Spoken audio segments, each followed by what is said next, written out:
5, got the 1942 pouring in my cup. In the session, real loud, good gas, yeah, you know we about to roll it up. Bring the bottles to the session, big tab, go ahead and just live it up. Get lit one night, after that, we can go ahead. What's going on? What's going on? It's your boy Icon. We're here on 95 South Podcast once again.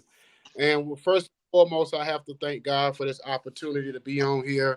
It's been a crazy year starting off already. A lot's been going on, but I'm here, and I got to thank God for another day. So, I want to introduce my right hand man, your baby mama's favorite host, Barry White Jr. himself. You know what I'm saying? My man Jacob the Great. What's going on, family? Man, everything good, man. Glad to be on this side of the dirt, and we get a chance and a choice and another day to get it right. Yes, sir. Yes, sir. So go ahead and introduce this lovely young lady so we can go ahead and get this interview started, get into her story, and, go from there. All right, so tonight we have a special invited guest, Miss Nicole Vegas. Actress, film producer, community advocate, mother, wife, just all around great person that loves to bring people together and make something spectacular happen. Welcome to the show. Thank you so much for having me. And there's a lot in store. So thank you for, let's get this 2024 started right. I feel like I hit the floor running. And it's not just the community connections, which I love bringing people together and helping people out. And then finding the fellow helpers in the world so we can all connect together and rise. It's more to finding those talents. Like I know I tagged you before with Elijah Quinn. I think he's going to be an upcoming artist in the music industry. I know you got a little sample of him before. He's a little shy though. He's younger, but I'd love for you guys to interview him.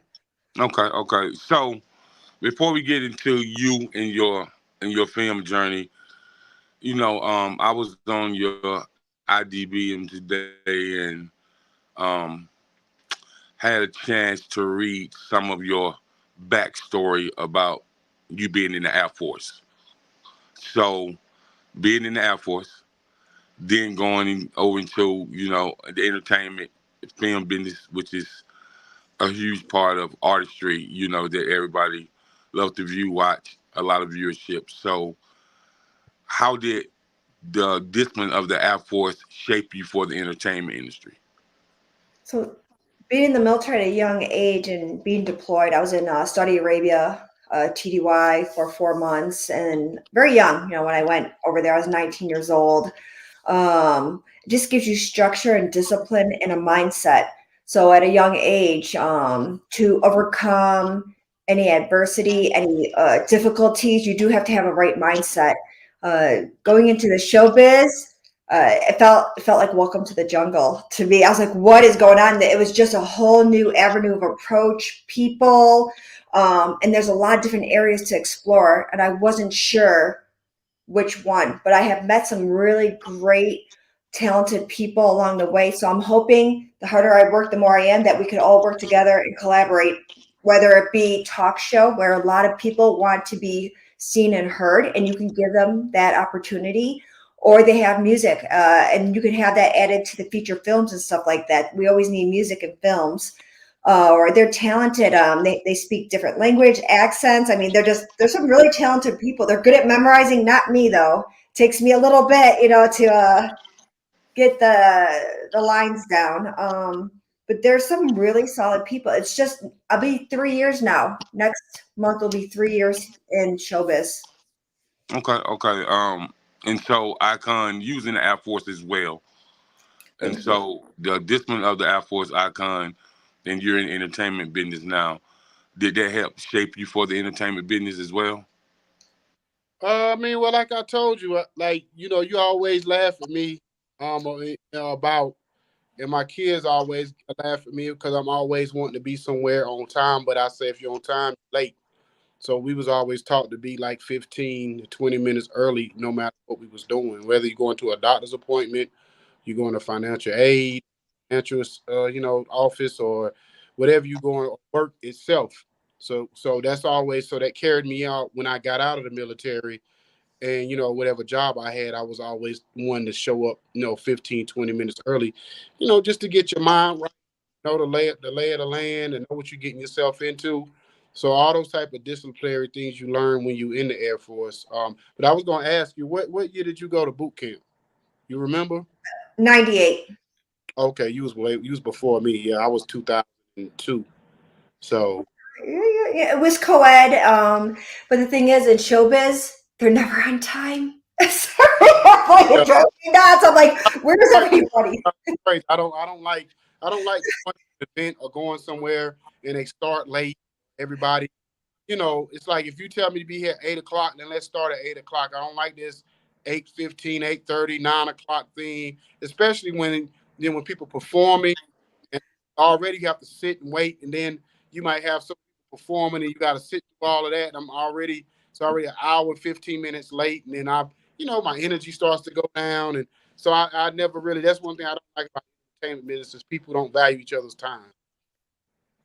It's just that we went into something that structured us to value and appreciate being on time. Even I was in law enforcement too, so one is none and two is one. So if you got one pen, it doesn't work, then you really have none. So you always have to have those backup plans, different avenues of approach, um, and you learn true grit too. Being in a group where you have no say and they tear you down, they build you up. In showbiz now, it's different. Have you been on any sets? What is a little bit about your background that I don't know about? And thank you for serving our country. I mean, I've done some management. I've done some party promotions. I've done some A&R work.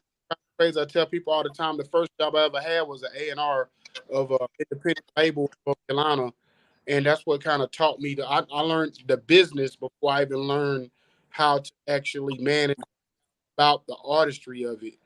I would even, every time I would even get on stage and be a hype man for my artist. So I've kind of all, we have a label, distribution, all that kind of stuff now. Probably about the only thing I haven't done. I haven't ever been on a set of like a movie set or a TV set. So that's something. That's something I would love to do. But that's I guess you're gonna say one of the feathers I want to put in my cap, at least to be on the set to see that part. Oh, I love that. Where are you located exactly? I'm in Atlanta right now. I've been there for like 12 years. It's funny because I just drove through Vegas last night, or whatever, coming because I'm in Colorado right now. But I was Oh, in, I drove through Vegas, and I almost thought about spending the night there. But I ended up, but I actually drove through Vegas just last night. That's the crazy part. well, I can connect you to the resources I know. I know we're in Atlanta. That's like a hub. I Mhm. mean, it is booming. It's just connecting to the right people. So you're not like wasting your time, money, energy on people that say they could do something, but they never follow up or follow through. I've been encountering that a lot in showbiz, like, oh, I'll be there, I'll help out. No show, no go, nothing. So when I you do find those people, they're gold. really working on my granddaughter's 4, so and she's like she's what you call a photogenic.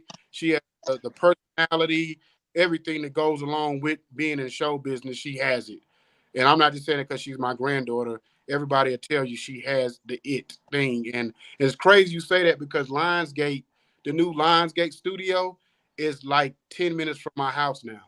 And, Right there.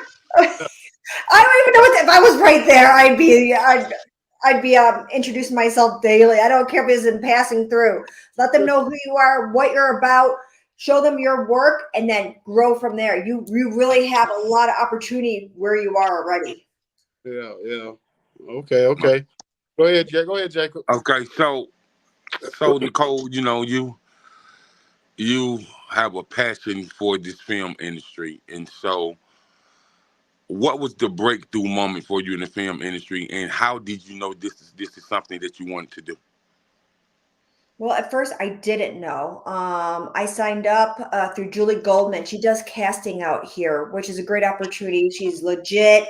My first set was the cleaning lady, and they gave me my first Taft Hartley. They paired me with this young man, and I was like, I'm your mother's age. Don't get fresh with me. I said, but I'm going to hold your arm because they're like, go to Mark 2, go to 3. I had no idea what they were saying to me because I was only supposed to be background. So they just, it's easier that way. But when they do bump you, always be prepared. I didn't know to be prepared. I just didn't know what to expect. But little by little, bar rescue, you get to go on. You start learning, go to acting classes so you can learn your character development. It's really important to learn the history of your character and your roles because you do want principal roles. And then start exploring, put yourself out there, not just in front of the camera. I wanted to learn behind the scenes. What's it like behind the scenes to put something together? So that's where I've been working with Sean C. Phillips on B movies. We're not Warner Brothers, we're not Paramount Pictures, but we're willing to get it done. And we will be doing a campaign at the end of this month. So a lot of people say if they never, I enjoy pay to play. So it gives people opportunity to be part of a film. And if they've never had acting experience, they can connect to an acting coach, which will help them. They can do an email get together where you could do table reads, get comfortable with the people that are going to be in your scene, know the character, develop the character. It's opportunities, but don't get typecast. Be careful. A lot of people get typecast, and you don't want to have the same reoccurring roles. Like that's all they can picture in. Like my buddy Noel G, from the Fast and the Furious Training Day, he is always typecast as Hector for the last 30 years. So he can't escape it. And now he makes a joke is like, could I be just called Hector in this movie too? So what do you want from it? What do you learn? And also I learned that there's a lot of people that are like, what are you going to do for me? It has to be about me. I can't be around people that are selfish. I want to see their work ethic. I'm going to give my 100%, but I'm not going to pick up their workload. We have to be a team. We have to work together, good communication, continuity. So that mindset going in. But there's a lot of marketing to do beforehand because there's like 10 million people in the showbiz. How do you stand out? Don't be copying somebody else. Just like a lot of people don't copy me. I'm already taken. Do you embrace whatever your uniqueness is and then go with it. Be who you are going into it. So that's the only advice I can give. Okay, so Is Hector? Is he one of the Mexican guys that was on there? Or Yes, yep. Mhm. okay. Yeah, because most of those guys are you see kind of the same, like all the same kind of Mexican guys or Latinos. You see them probably play the same roles in everything that they do. Like I always was curious about everything. They've always like gang members or, you know what I mean. They always like the same exact role every time. So that's hard. So when you do start it out, show your range of a character role. Don't always have the same look. Like I changed it up, and I got cast, and it's called Reloaded 2, Martinez. So I had dark hair, I had my Glock, fake drugs, and I played it up. I did a history of who I was, what I was about, and you play it up in that role. So you get that mindset, and you have to train yourself. Know your dialogue, know when to really put a punch into those senses when you're doing your lines. I have a small little clip on that, and I'm glad that he gave me the opportunity to play something different. Detective roles, flight attendant, played office roles. I played a killer too, traveling back in time. But these films take a while to come out. Like when I went and I had that opportunity to work with Kevin Hart, and it came out back on the script, but they were hardly showing it because of that SAG strike going on.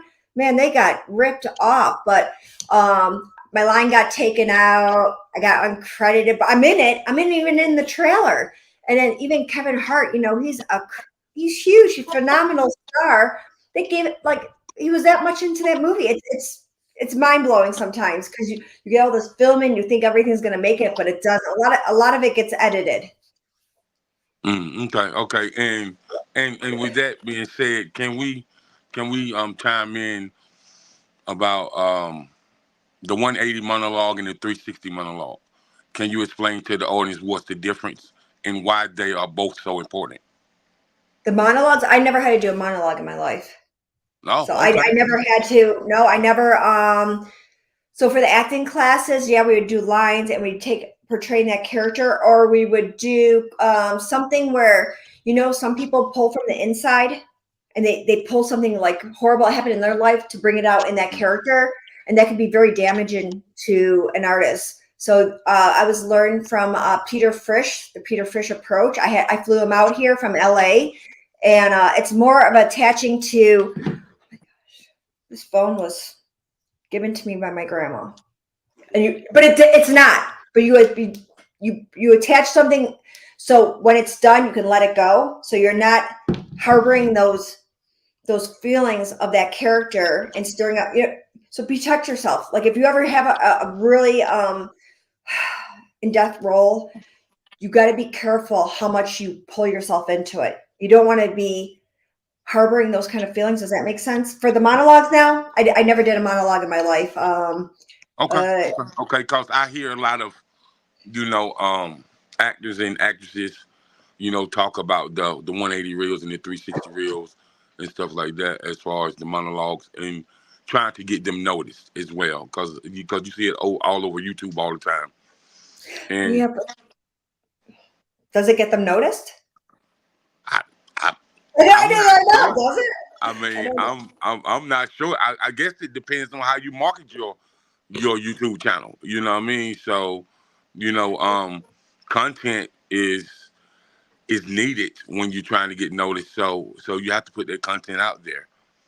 Very. And and and and with you, as far as in the character roles, I hear people say that it takes them a while to get out of character sometimes. And how does that work for you? Does it take you a while to get out of character, or no? It depends how I attach myself to that role. So there's different approaches to learning and different methods that are a lot safer and more innovative classes nowadays than the other methods. The Meisner method, where you're pulling from your own personal experience into that character, which can be very damaging to people. So you have to be careful. You have to be aware of what you want to use and utilize in your either personal life, or make up something where you can just let it go afterwards. So that's where that character development comes. And I know a lot of people have been damaged. You've seen it with these A-lister stars, and sometimes it doesn't work out for them. They don't make it. They end up, showbiz. Noel G gave me advice, even though it's hard for me to listen to him. He's like, there's no place like showbiz. When it's good, it's really good, and when it's bad, it is. So you just have to be careful. Don't burn yourself out. Yes, market yourself, and do things legitly. So I see a lot of people on like Instagram. They buy all their followers, they buy all their likes. Make it real. Make it authentic. Be authentic. Put in that work, and make sure you get work. You get credit for your work, because I've done things where I didn't get any credit.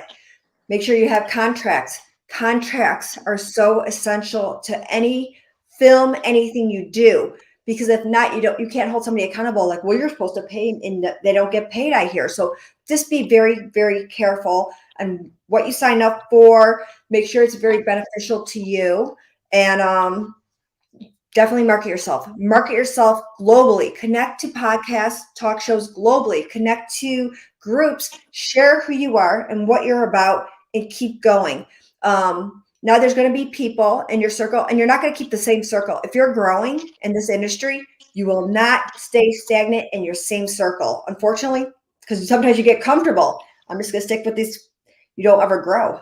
You're going to have to outreach and network with other people. And I don't know, it kind of helps you put more tools in your toolbox. You're constantly learning, you're growing, you're developing. So what is your strategy on that? And make sure people are rooting for you, because you'll know when they're like, how did you get that? I should have got that. I'm like, what are you talking about? Or I have no control who hires me, like it's so be careful. That's all. Right, right. And so with that, another question I have for you: how important has your IDMB account been for you as the actress, getting the other film directors and cast directors looking at you and want to cast you for a part. So, and I see you market your IDMB account all the time. And so, talk about how important that has been for you, and what type of leverage has that given you so you can navigate through the industry. I have a lot of people through my IMBD always email me, share what upcoming projects are. Can you be a part of it? Sometimes it doesn't work out because I already pre-booked. So I'm already made a commitment to somebody else. I said, thank you so much for considering me, but right now I am committed to this, and I'll show them so they don't think I'm just shutting them down. I want them to be able to see the work, so that's why I send the link so they can just click on there and it's already there. You know, some people get lazy and they don't want to look up everybody. I only look up people that are questionable. So unless, you know, I have a lot of people always messaging me, coming my way. Can you help me? Can you be part of this? I've not yet submitted for any auditions on my own. I've always waited for it to come to me because I've been pretty busy, even though, like I said, eventually I'm non-union right now, non-union work. This is a right to work state. So know what state you're in and what are your like laws on filming there. So I don't know how Georgia is. I don't know how New Mexico is because that's another hub. California, they're pretty strict with stuff like that because if you're SAG, it's $3,200. Know this, $3,200 to be SAG. That means then you only can work SAG. So when you get opportunities to work on B movies, you cannot. You can though if you go 5 corps, but it takes a couple months. And then once you go 5 corps, you can work union, non-union jobs, which is a really beneficial because it will help you get cast anywhere when you're ready. But when there's so many people I haven't worked with and they reach out to me and I don't know anybody that can give them credibility, I'm very hesitant now. Okay. Icon. Mm-hmm. So I want to ask you this question for a particular reason. So just kind of work with me on this. Okay. So basically, you would have what they would call kind of like the prototype look for Hollywood. You know what I'm saying? Blonde hair, beautiful, petite. So what would you feel like you talk about? You have to stand out, and it probably may be 100 women that walk into a audition that they're looking for that looks like you. You know what I'm saying? Not you know what I mean. So what do you feel like made you stand out to get certain roles? I can tell by your personality. Maybe that might be a reason, but I don't know if that's what Hollywood is looking for when you walk in a room. So what I was told that stood out was my background. So I was in the military, security forces. I was also in law enforcement. I was a cop in Northtown. I'm older. They say I look younger for my age. Maybe I do. Maybe I don't. I'm going to be 45 this year. I have good work ethic and a charisma. So it's not like, I've come across people like, ready. I don't know how they're like, it's not, there's looks only go so far. So there's going to be people that look like me. Don't stand next to them.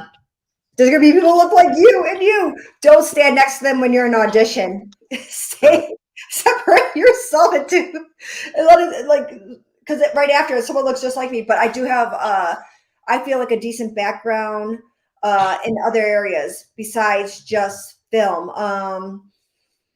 But it is work, and it's also taking the opportunity to connect with other people and work on the set. I like not just in front of the camera, but I like behind the scenes as well. I like to wear many hats. So I know there's people that just want to be actors, and that's fine.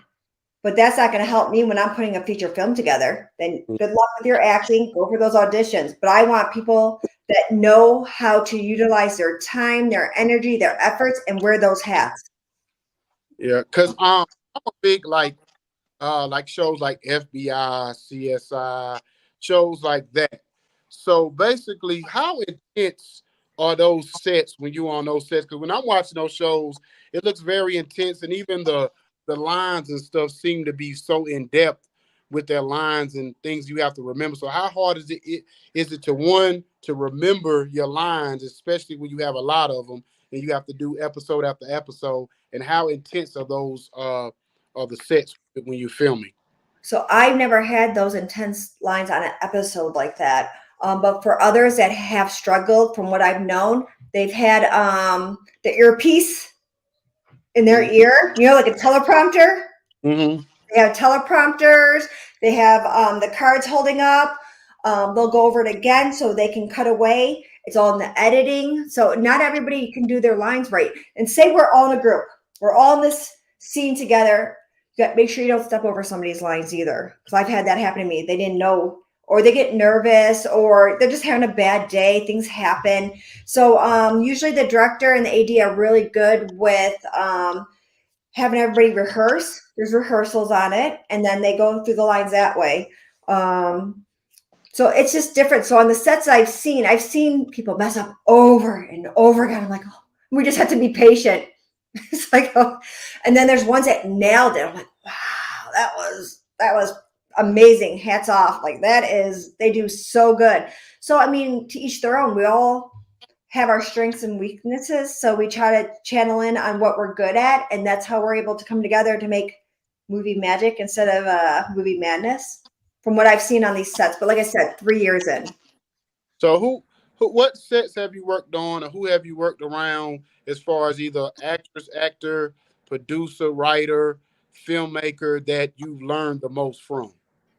Ooh, I learned the most from. Oh my Or gosh, I go back. They're all different.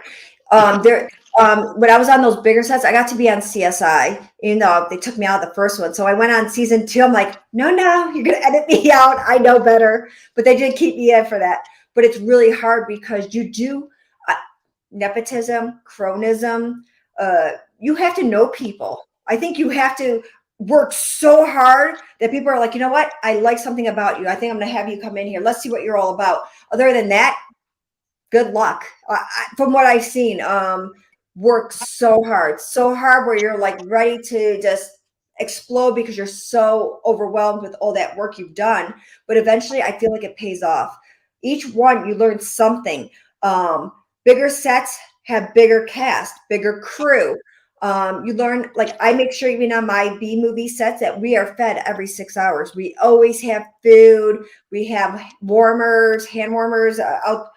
Make sure, because I've been on bigger sets and they haven't fed. They usually get penalized. So on SAG sets, you get penalized for not feeding your cast or crew every 6 hours. You get extra money if you get change of clothes. Some of those sets are really cold or really hot. Just letting you know. Okay, so basically, over the last several years, we've seen the streaming networks kind of dominate more than the movie actual theaters, especially during COVID. So how do you feel like the good and the bad of that? How that's impacted Hollywood or just the movie industry in general, and how do you know how they pick and choose? Because it seems like now it's like very selective on what they put in the theater, when before all the big stuff, all the big budget stuff automatically went to the theater. But you don't see that now. Now you see them more on the Netflix and in the Apples and the other platforms. So the distribution's different. I started in 2021. So I don't know how it was before COVID. A lot of people said during when I started that it's so much harder. The Zooms, when you do a Zoom audition, that's all I've had to do ever. I never had to go in person to audition for anything. They do it through Zoom now. They're really big on that Zoom, and then you'll get a call back if they really want you on just to see. But sometimes they don't even care. They just like your look, don't care. They will work with you as long as you could take direction from the director, redirection. From what I've seen, I could be wrong though, right? What I've been seeing, experiencing, but I heard it was really hard, especially for ones that were struggling actors. There's ones that are only, I think you have to make 30 or 40,000 to get insurance for SAG. So they hustle, and I give them credit. I mean, they are hustling. They're at conventions, selling their items, getting signatures, getting photos. They hustle. They are really out there, and if they don't, they have agents, but sometimes our agents always aren't really picking up the slack like they should, hooking them up. So a lot of them go out their way and they will audition. But if you do audition, I was told by Lisa Wilcox, she was on Nightmare on Elm Street 4 and 5. Very beautiful woman. She lives here now in Las Vegas. She told me that a really good reel. They'd like to see reels, and make sure you have a good resume, and you're gonna have to be flexible like that. Sometimes they want somebody the next day. Sometimes on the crew side, if you're working and they don't have somebody to fill a spot in front of the camera, they're gonna pull from the crew side. So there's a lot of opportunities. You just have to put yourself out there. Okay. So let me ask you this question. Well, go ahead, Jacob. Go ahead, Jacob. Go ahead. So, you have did your first short, correct?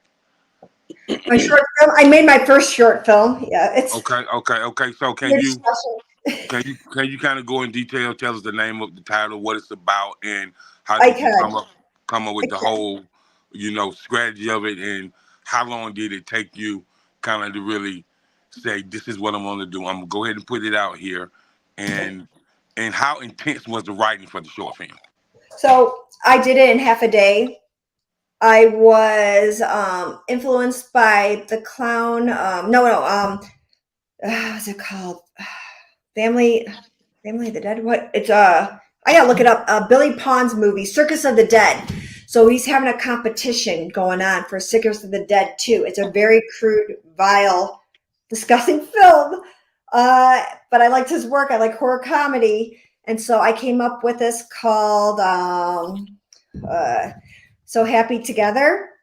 And it was just it was a 3-minute film, but I did it in half a day. I set it up for the writing. I had my family help out, and it wasn't bad for my first one. But there's areas where I didn't see continuity, consistency, because I always look out for that, and I didn't want to do things over again, like one and done. 'Cause I had a lot of blood and stuff handling things. I don't want to give it away, but if you look it up, it's vile and disgusting because I wanted to appeal to the voters for Circus of the Dead too. I went in for that competition. I'd like to be part of that film. So that's what inspired me. I was like, let me see if I can get this done.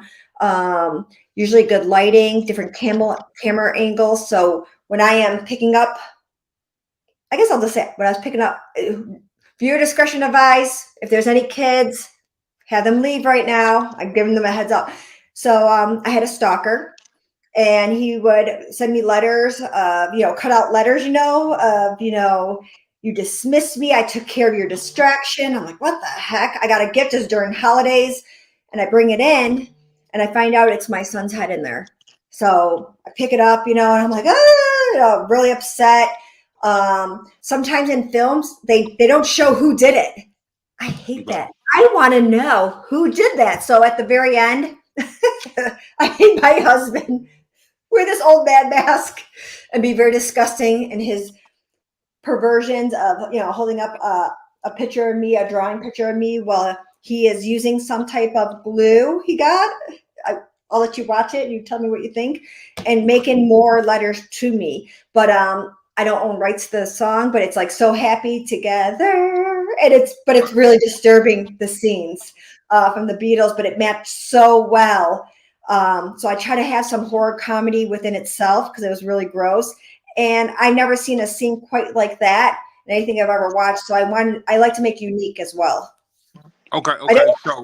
So talking about the horror scenes, what's interesting to me is I can remember my sister started watching The Walking Dead, and so I had to catch up. I was maybe like 2 years behind, so I kind of caught up with watching that, and I see that Rick is going to come back this year, February 18th, and so. What do you think about this series, The Walking Dead, with you being an actress and you kind of liking the horror scenes and stuff? Because Yes. Make it The Walking creative Dead. though. Do something like where I have a prosthetic in it. Somehow I get caught in something that rips the side of my face off. Yeah, let's be creative about it. It has to be something that is unique and fun. Because if it's already been done before and I'm just repeating the same thing, that's boring to me. So I like when you can make your own film and really add those twists and turns and creativity, whether or not people will talk about it. If it's something that is meaningful too. You can have movies that are very meaningful. People can connect to. They understand it, man. They are feeling it. They are with you in the rut of whatever you're going through. Or they could be like, that was so disgusting. Good, because I worked hard to make it that disgusting. So the feedback, what did you feel from it? Did you get pulled into it? That's what makes movie magic. That you gravitate, you can relate to the character, you want to be like the character, you look up to the character, or you despise that character. What are your feelings towards that character? Hey, Right, but right, right. before you say that, Jacob, say something else. The one thing I feel like they should get rid of in horror movies, because the reason why I'm more of a thriller person in a horror movie, the cheese fall down scene. I hate when somebody chase and they fall down. I just want to turn my TV off. I'm like, we done seen this since from Jason back in the 70s. Quit doing this. It's just the most unrealistic. And then the monster walking slow.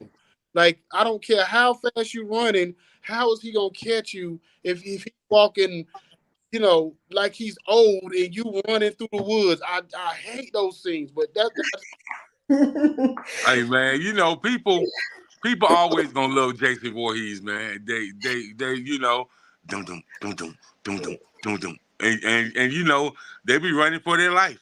You know what I mean? But somehow, they trip up, they fall over a stick, and he right there. When he was way behind here, he's right there, and then the music, dum dum dum dum dum dum, ah, So, but yeah, man. So those the classics though. But I see The Walking Dead has so much viewership, man. Like it's crazy how many people watch The Walking Dead, man. Like, and so I know eventually, Nicole, they was gonna have to bring Rick back, because people was writing in and talking They about, were but upset. because he took some time off because he had babies, so he took some time off to raise his kids, but now him and Bashan is back, so that's gonna be very interesting when the new scene come on February 18th, I'm gonna and have to so stay tuned then. I'm gonna have to stay tuned to that. yeah, it's gonna be very so with you what do you think about? See, I don't really ask most actors and actresses this. What do you think about daytime TV? Oh, I don't know. I hardly watch it. I don't. I like I don't. I mean, are you talking about the talk shows on it? Or are you No, talking no, no. about? I'm talking about the soaps that's been on since we was children. You know what I mean? And I look up and see how much some of them actors and actresses make. They make a whole lot of money, man. A lot of money. And so is that something that you would ever be interested in or no? I've never had that opportunity or people pull me that route. I've had more than pull me into the horror industry. Like something, a lot of opportunities, but then I don't know. I've never been pulled for opportunities for the soaps, but more for the horror comedy, some romance, a crime one. I'm seeing myself get pulled more into, now 3 opportunities to work in some mafia look. I guess they like that one from Reloaded 2, which is on YouTube. Right. They like that look on me, but it's a whole new different. It's a different role. So that's a different mindset. Like I can't be all bubbly. It's more like that kind of thing. It's a different look. It's just different. That's I all. could I could really see you on some of the Lifetime movies. yeah, I glance at them because my mom def- and sister watch a lot of Lifetime, so I could definitely. definitely see you on some Lifetime movies. Yeah, It's funny you say when you talk about the soap operas, and I was going to ask you this, Nicole. From your career so far, I would just wonder because like when Jacob asked you earlier, how hard is it to detox from a character, and I would want to know if a person that's been on like Vicky Buchanan, I forgot her real name, but she was on One Life to Live way even before I was born, when my mom and grandmother was watching it, and they play these characters for 30 years. And I'm like, how do you play something that long and not become that person in that show, and she even had her role was even based on schizophrenia. Oh my Sometimes, goodness. like, how do you detox from that? And you doing this every day. You know what I mean? So, what would your thought process be on that, or what you know? I don't think you could ever escape it because that's how people would connect you to that character. They don't even see you as a person, I don't think, anymore. When you see her, do you think of her as who she is outside of that or that character? Yeah, You're exactly. absolutely right. I'm gonna tell you why you're right, because the actor Maurice Bernard that plays Sonny Corinthos on GH. So I seen him on Jennifer Hudson show. I seen him on Kelly Clarkson show, and it had on the screen Maurice Bernard. I was like, oh, you talking about Sonny Corinthos? You know, I mean, cause that's what people been knowing him for the last 30 years, and he plays the mob boss. And when I seen him on the talk show, he looks exactly like that same mob boss that's on GH. So I can see your point, Icon, man. How would it, how could they get out of detox themselves when they've been playing that for 30, 35 years? So, and What they another, played, the guy that played on Have and Have Nots, the black guy, I forgot his name. He was on, I think, Young and the Restless. I want to say. yeah, yeah, yeah, Um, yeah. You talking about David? yeah, David. Yeah, and because it's kind of like it's almost like he was playing the same character, even though it was kind of two different characters. But it was kind of seemed like you couldn't really, especially if you was a big fan of the other show, you kind of couldn't separate the two. And it Right, was right, right, right. Andy also was Michael Hasselhoff's right hand man on Knight Rider as well you back in the went day. back. Yeah, I yeah, remember a little bit of it, but yeah, showbiz is hard. Yeah.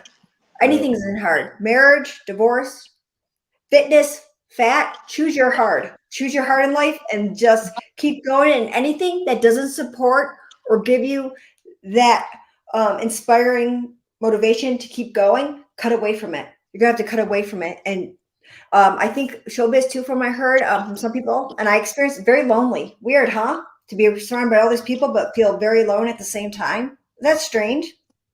Well, how hard would that be, or how if you like like we see that you're gonna be a mega star at some point, and Or not, I'm okay with just, just well, whatever. I couldn't But handle to it. be in a oh, relationship, definitely. hey, let's just say a regular person, like an everyday worker, whatever. How hard would that be to be in a relationship? In Hollywood, how hard you have to work, how you have to put in, how difficult, especially if you have kids and all that too. How hard would that be? It's hard because I'm an everyday average person working a 9 to 5 job, and I have a family I've been raising for 25 years. And then going into showbiz in your 40s is not ideal. Mm. Wow. Yeah, yeah. I can see that. But going into showbiz at 45 is not ideal. But if you have this great warm personality and you look 10, 12 years younger than you are, and you have this bubbly personality about you where it brightens people's day, then people don't mind, like, you know what, what I mean. So let's bring her on in, because it's some people in showbiz seem like they angry every day, all day. Well, I don't know. You would have to ask why they are the way they are. Eventually, if you are like that every day, you are that. Then you're not going to be back to being positive, being a good influencer, connecting people. So not everybody in showbiz is good, Right, right? right, We right, right. agree Of on course. that. Maybe they were good going in, but money and fame can ruin you. People think it's going to make you better. I don't see that side from other people. It actually scares me to see what can happen to other people. And everybody's like, "Oh, I think they're in it for the wrong reasons." I think they should go in it to be a good mentor, be a good influencer, bring people together. That's what I would like to do. That's why when I did nonprofits for the last 14 years, I thought when I went to showbiz, I could make this platform and bring more people in, which I have, but I just didn't realize how much work it is on top of work. It takes you everything, literally your whole soul, your whole being to put into this industry. And then you have to be careful, because I've had people reach out to I have a 22-year-old, reach out to my son trying to get to me. Weird, huh? I was like, I don't even have a name. I'm like, wait a minute, this is too much, too soon. But there's things you have to watch out for. You have to watch out in this more You than. say he reached out to your, say he reached out to your son trying to get to you. Mm-hmm. My. I try to be as who I am. Married, I have kids, community server. I've worked, 9 to 5 jobs. I'm trying to let them know whatever they see me glamorous, that's not the real thing. That's only a picture. I'm only the work behind it is where people should really appreciate that work ethic, because there's so much work it takes for everything. But some people, they won't see you as you. Even if you try to share who you are, they kind of just, they're going to do or think however they want anyway, no matter. Sometimes you can't reach certain people. Does that make sense? It does. It does. It makes a whole lot of sense. Yeah. So And then go ahead. I was going to say, so my showbiz name is Nicole Vegas. I didn't realize it was going to stick because my name is Nicole Butler. That's what's on my IMDb, Nicole Butler. Right. So I didn't realize on Facebook everybody's gonna call me. I'm like, why are you calling me that? It's Nicole Butler, right? Like, we like Nicole Vegas better. I was like, oh my goodness, I don't have a say. That is my showbiz. Nicole Butler, my personal life is so different than that showbiz life. And I don't ever want that Nicole Vegas to take over Nicole Butler. Does that make sense? It does. It makes a lot of sense. Okay, It because makes I a was lot like, of sense. because I don't want that fully, and I don't want to be where everybody just takes and then I'm depleted. So you have to be very careful who you give your time and energy to. Just be careful. That's all. That's all I could say. Other than that, work hard, be authentic, and be around people that are going to uplift you and support you, so you can grow and continue to collaborate and connect globally. So I will say this: when you tag my name and you tag my name, then you hit add follows. I felt like I had everybody at the casino inboxing me. So you are a pretty popular person. People people people people really love themselves some Nicole Vegas. So Oh, yeah, I can they feel that I so can I'm take. told. I'm so sorry, but at the same No, it's time, fine. It's fine. It's fine. It's fine. So I was like, hey, she tagged my name and she hit followers, and all I heard was, hey Jacob, how are you? And I was like, okay then. So I definitely appreciate the love and appreciate you sharing. So one last question I have to ask, and I think you do fit the category. So are you doing any voiceover artistry? voiceovers? Yes. No, usually just in person. I've had somebody ask me if I could be part of their video game as a voiceover, but nothing came for it. I'm not gonna, unless they show me a contract and show me exactly Right, who that character is and what it's supports, because you got to be really careful what you sign up for.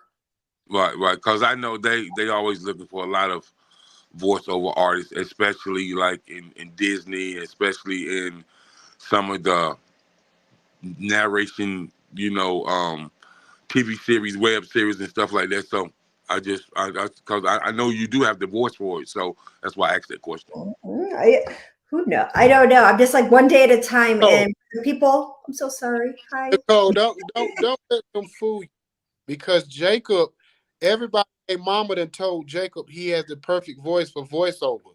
So he's the one that needs to step up and do the voiceover work. He asking you about when it really is him that needs to be doing it. Oh, thank You you so much for clarifying that. I yeah, was not reading yeah, into it. yeah.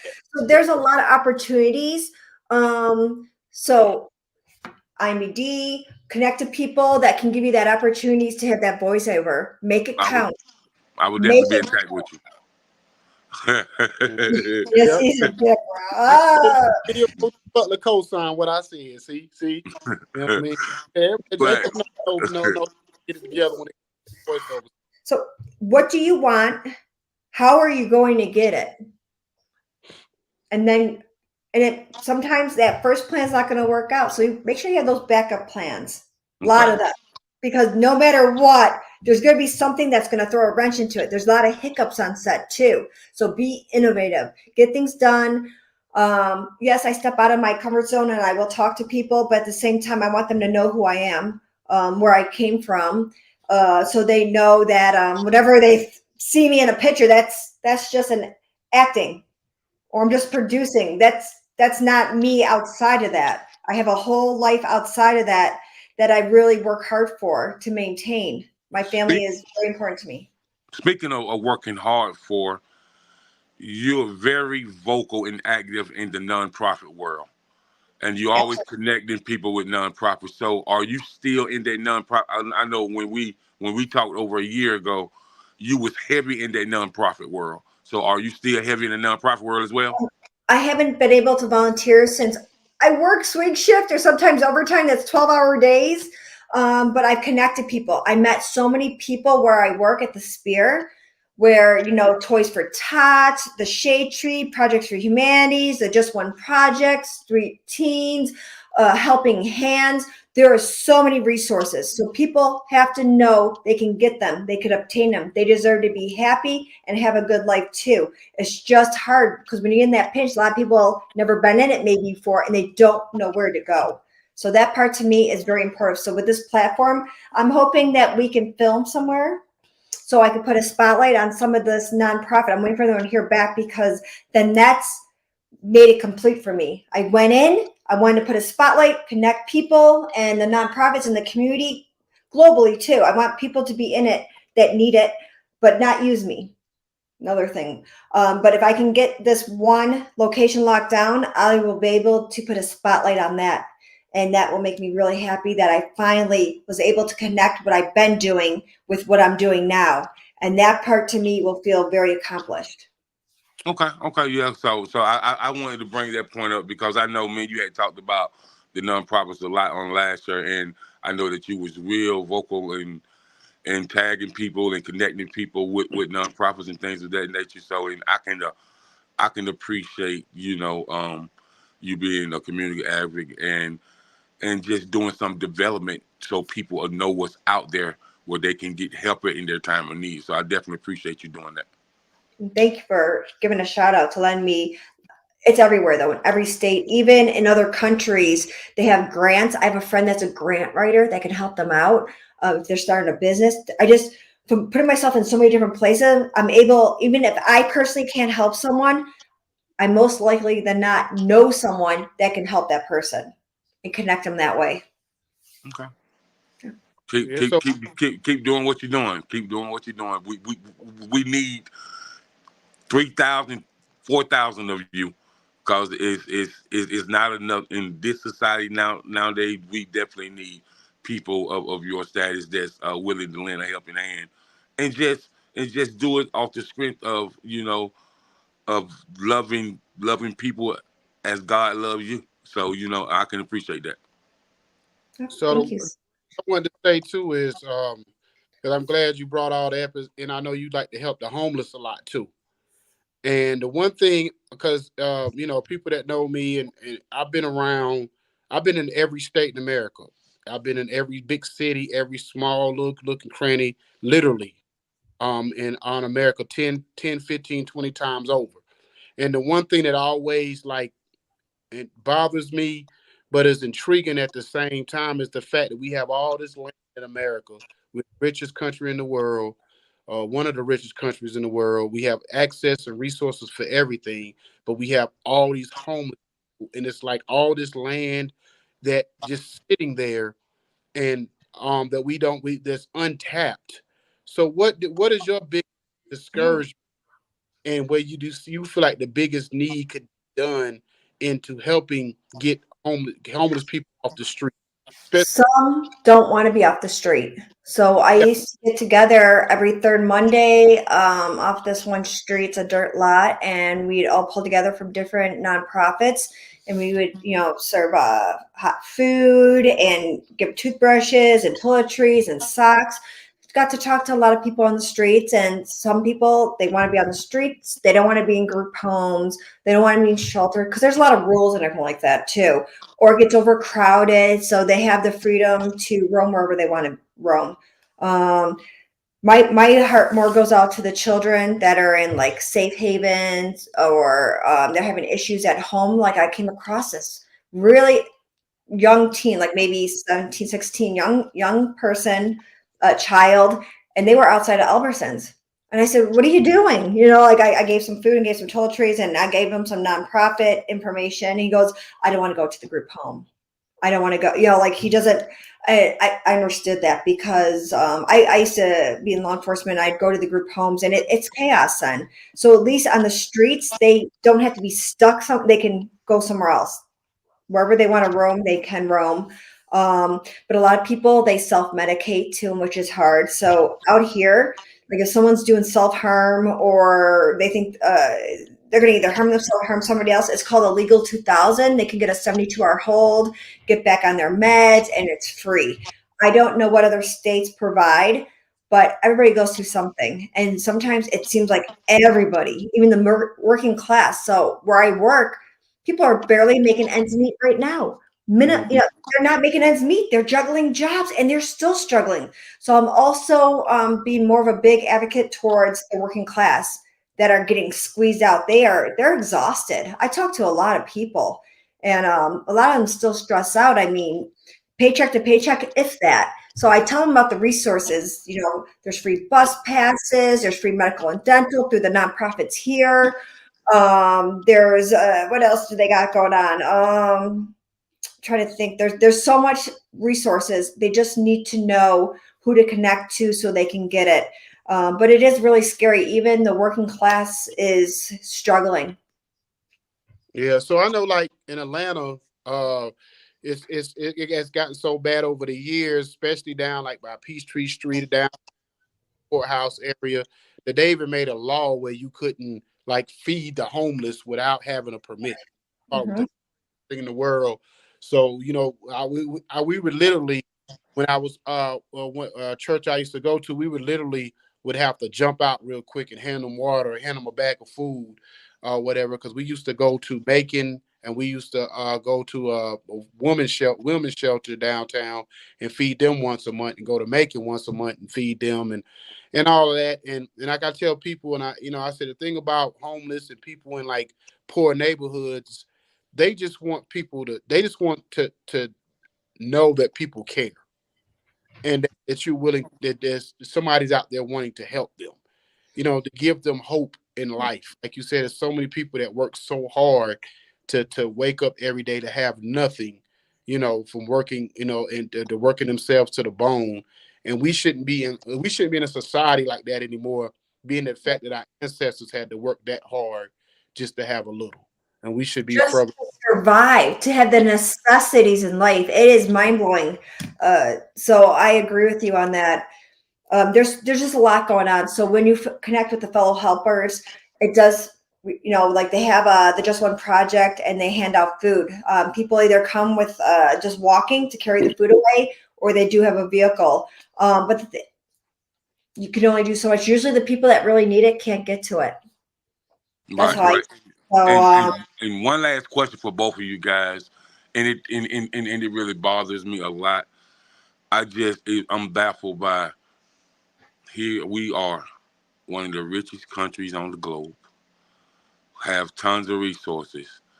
I just can't understand how we have 68,000 homeless veterans in America. I just don't understand that. Well, well, they don't know the resources, do they? Do they know they can get the VA disability? I helped out so many. How about you, Icon? yeah, and that's the thing too. See, the thing that people don't realize is that and you know this because I was at a support unit, but you was actually out there in Saudi Arabia or whatever. The one thing people don't realize, when these soldiers come back, that they don't have the necessarily they don't necessarily send them to the necessarily resources they need to get out, especially when they're dealing with the PTSD and all that kind of stuff. And a lot of times they don't really, they just send them back to their base, their unit, and to say go back to work. And they don't really understand what it is to help to be able to help these people the way they need to be helped, or whatever. So I know we were working on a contract at one time to be able help veterans, especially the ones over at the VA, to be able to get around. Because sometimes it's hard for those people to get around, especially if they're like handicapped or in a wheelchair. And now I'm not even talking about like a doctor's appointments. I'm saying if you want to go to a game, if you want to go hang with your family, and in a wheelchair or whatever, and you may not have the means to be able to get around to live a normal life like everybody else. So that's one of the things that me and my partner of mine was working on at one time, just to get a contract to do that to help people get around the city. You know what I mean? I will send you the information. There's a lot of good people here, and they have the resources. I had a friend. I won't put his name out there, but met him through this one event. And handyman. He's like, I'm a handyman, but I'm homeless. I'm living with a friend in a trailer. I'm like, and he's like, I served in the Navy for 5 years. I'm like, what are you talking about? Why are you homeless? Like, he didn't know about his benefits, his disability. So my husband helped sign him up, and he got 70%. He ended up getting a job as a park ranger. Life changer. You meet the right people, they help you out, and he's like, well, how can I repay you? I said, you can pay it forward. Do it for somebody else. That's how you pay it forward. And that's how you help by, thank you so much for helping me. Now I'm going to pay it forward. And it's that change one by one. We might not be able to fix everybody in one day, but one by one, you can get it done. Yeah. Yeah. Well, I appreciate you coming. Yeah, because I used to be a children's counselor too, so I've done a lot when it comes to like servicing people and understanding people. That's why to me I can understand people because I've been a restaurant manager, I've been a counselor, I've done it, military, so I understand people's been through. I understand people's tendencies, a lot. So it's just one of those things that I just kind of learned over the years. But I want to thank you for coming on. Oh, shout out to our partners, Village Global Network, because this interview will be seen in 181 countries, 10 radio stations, G Real Radio, T-Dub Entertainment, and a plethora of other radio stations across the country, across the world. So we definitely appreciate you coming on here. Yeah, thank you so much for having me. And I hope I can connect to people, influence them, and we can work together. Say if there is something that you need to be part of, just let me know, and I'll see what I can do to have you collaborate with the people that I know. Whoever I know. I don't know anymore. I work so hard some days. I'm like, I don't know what time's up. I'm like, what day is this? I don't know. Yeah, give me your social media so they can connect with you. Yeah, and thank you again for having me on. I think you were one of my very first. You gave me an interview in the way beginning. I don't know what it was. I don't know what it was, but I just thank you so much for taking the time to connect all of us together and also be a voice for other people. That there are good people that do actually care. You just got to do your work too. They can't do all your work for you, but they can help guide you and connect you. Right, yeah, well, give me your social media so they can connect with you. So on Facebook, it's Nicole Vegas, and I think Instagram, Nicole Butler Vegas, because I had to get my name back there. That's correct. And then what else I got going on? That's probably the easiest way to reach me and everything. So if they need some kind of resources or grant writing, I can connect them to that. If they want somebody that's a good casting director in Vegas, I know that person. And if they just want to get their like an experience, I mean, they do have opportunities for like the pay to plays to actually be in a film, and you get your part and you get to experience what it's like to be on a set. Sex sets are different, but I am putting something together with Sean C. Phillips called Skate to Hell. Yes, it's horror comedy, but it will be a fun project with a lot of work though. I'm doing post-production right now with like 9 locations. So got to do the work to get it done. But I'm sure if you guys need me to share anything or do anything, please let me know so I can help market on your end too. I mean, it seems like you guys are doing great, but you never know. Different connections, different people, and it continues to grow. That's right. Appreciate it. Yeah, thank you. have a blessed night, and just let us know when you get the film done and whatever we could do to help promote it, market it, come out to it, whatever it is, just Yeah, if let you want to come out to it, it'd be great. And if you want to do even your talk show, I'm going to have the banner in the back with the red carpet. I had my friend Vic Santiago, the Don Vic show. He came out, finally met me. He didn't know what to expect. Oh man, he came out there. He ended up getting a role. He interviewed people. It was a very good experience. So on that last set, that it was almost like a film family, you know, like people missed it. They bonded. It was a good experience. Everybody felt safe. They were fed. They enjoyed their roles. The only thing I couldn't control is the weather. It does get cold in Vegas. Oh, yeah, I was there last night, so yeah, I know. So just know that. Bring your jacket. It's going to be in April. But I can share more once he puts the campaign out at the end of this month. And then you could just, you know, check out the work and see if it's something that would be something that you would enjoy being part of. So it's something, what would you like? What would you get out of it? Who would you connect to? And it's all about the experience. Okay. Well, I appreciate you coming on, and you have a blessed and lovely week. Thank you, guys. Stay blessed. We got the good vibes, got the 1942 pouring in my cup. In the session, real loud, good gas, yeah, you know we about to roll it up.